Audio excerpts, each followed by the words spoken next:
Est-ce que ça t'est déjà arrivé d'avoir vraiment besoin d'internet en voyage, mais de pas l'avoir? Par exemple, tu t'es promené et tu te retrouves dans un coin un petit peu dangereux. Tu voudrais bien commander un Uber, mais t'as pas internet, tu peux pas, t'es obligé de marcher. Ou alors, tu t'es juste perdu et t'as pas de carte, t'aimerais bien pouvoir te retrouver. Internet, c'est la vie en voyage. C'est ce qui te permet de rester en contact avec tes amis, de te retrouver dans la ville ou un endroit que tu connais pas forcément, d'avoir des informations touristiques sur ce que tu visites, de poster tes stories, etc.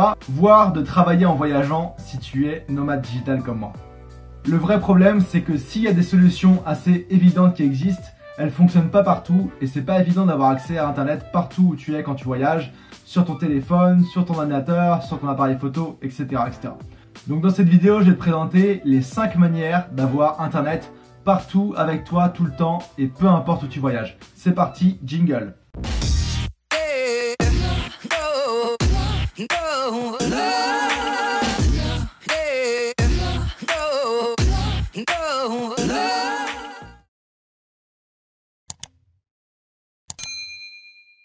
La première option, la plus évidente, c'est d'avoir un forfait international. Donc c'est d'avoir un forfait dans le pays où tu vis, où tu es basé, un forfait qui te permet d'avoir des données, appels, etc. à l'étranger. En France par exemple, tu as le forfait Free ou Sosh qui coûte environ 20 € par mois et qui te permet d'avoir jusqu'à 25 gigas de données par mois dans plus de 65 pays. Ce qui est assez incroyable quand on y pense. L'idée c'est que tu aies accès à internet via ton téléphone, via ta carte SIM et que tu partages ce réseau en hotspot à tes autres appareils, ton ordinateur, ta tablette, ton appareil photo, etc. Maintenant, tous les Android et iPhone ont cette fonction hotspot qui permet de faire ça. Et tu vas voir dans les différentes solutions que je te propose après, ça va s'appliquer pas mal partout. Mais il y a plusieurs problèmes avec ça. Ces forfaits-là vont fonctionner que si tu rentres de temps en temps dans ton pays et que l'opérateur peut voir que tu reviens et que tu n'utilises pas ce forfait-là juste pour voyager. Deuxième désavantage, ça va être le nombre de pays.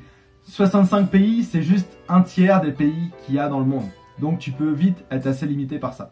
Dans tous les cas, mon conseil c'est que si tu as accès à ce genre de forfait là, prends-les et au pire tu compléteras avec d'autres solutions que je vais te présenter par la suite. La deuxième option c'est un forfait international qui s'appelle Google Fi et qui est très connu chez les digital nomades comme moi. C'est un forfait en fait pour lequel Google s'est associé avec 3 opérateurs téléphoniques et qui couvre plus de 200 pays dans le monde. Ça te donne accès à des données, à des appels et à des textos. Le forfait coûte environ 70 $ US dans sa version classique, plus taxes. Donc c'est pas donné comme forfait, mais pour la flexibilité que ça t'apporte, c'est quand même assez incroyable.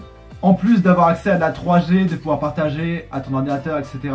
depuis ton téléphone, tu as accès à plus de 2 millions de réseaux Wi-Fi dans le monde. Donc ça complète bien l'offre de 3G. Et donc tu peux arriver à bien optimiser tes données entre ce forfait qui fait 22 Go pour la version dont je te parle et les réseaux Wi-Fi auxquels ça te donne accès. La troisième option, que personnellement j'aime beaucoup et que j'utilise souvent, c'est de prendre une carte SIM locale dans le pays où tu vas. Donc c'est très simple, en fait tu arrives dans le pays où tu voyages et soit à l'aéroport, soit dans la ville tu vas trouver des petits kiosques ou dans des magasins qui vendent en fait des cartes SIM et des forfaits téléphoniques du pays.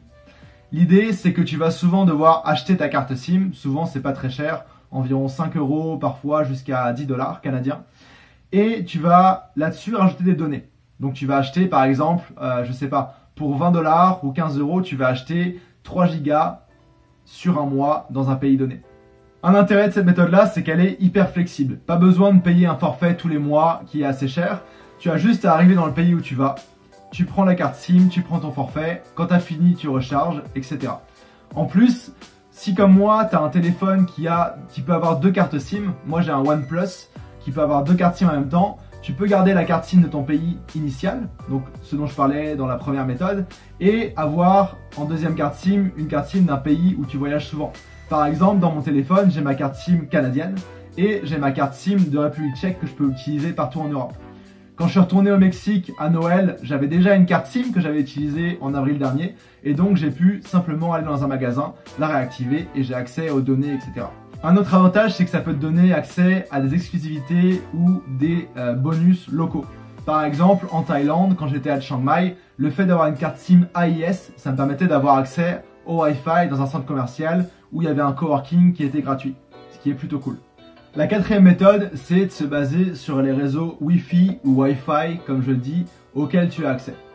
L'idée, c'est que tout le monde a accès à des réseaux Wi-Fi quand il voyage, que ce soit dans ton hôtel ou Airbnb ou ton auberge, dans des cafés où tu vas aller travailler ou alors dans les coworking si tu es digital nomade. D'ailleurs, je t'invite à regarder ma vidéo sur quel endroit choisir pour travailler si ça t'intéresse. Donc l'idée, c'est de te baser vraiment sur ces réseaux-là pour télécharger et envoyer tout ce dont tu as besoin en voyageant.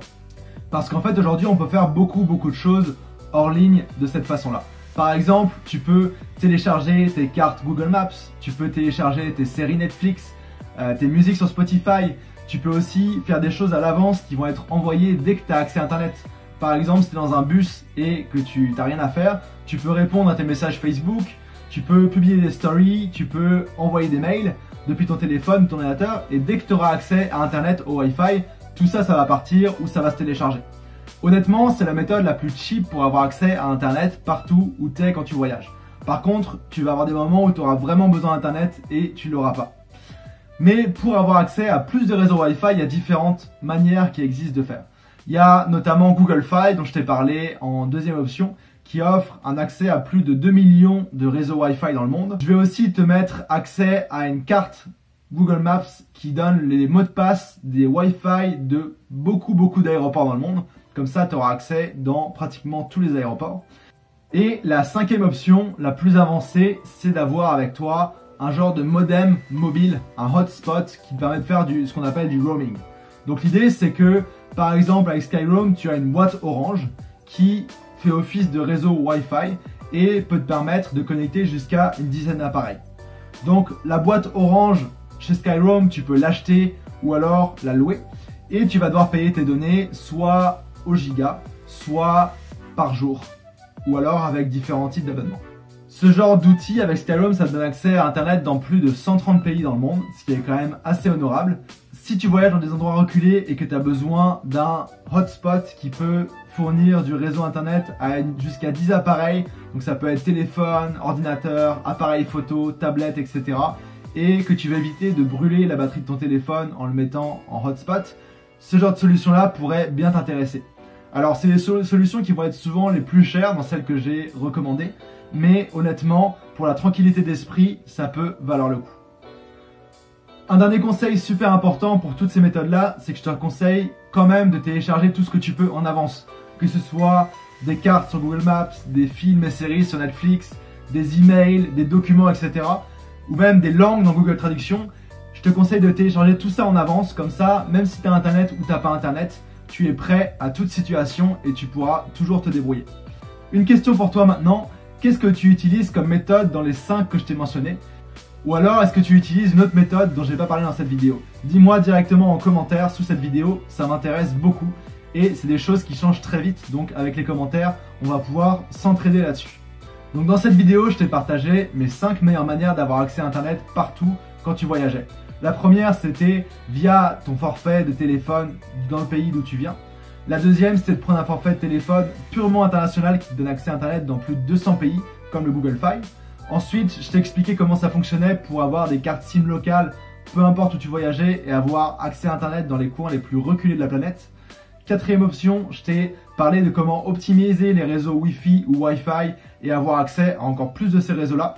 Et cinquième option, je t'ai parlé des hotspots de roaming comme SkyRoam qui te permettent en fait d'avoir un modem partout avec toi qui te permet d'avoir accès à Internet de façon assez flexible et illimitée. Si tu as aimé cette vidéo et les conseils que je t'ai donnés, n'hésite pas à laisser un pouce sur cette vidéo. Et si tu veux avoir accès à tous mes conseils sur comment voyager plus longtemps pour moins cher et réussir à travailler en voyageant, je t'invite à t'abonner à ma chaîne YouTube, tu ne seras pas déçu.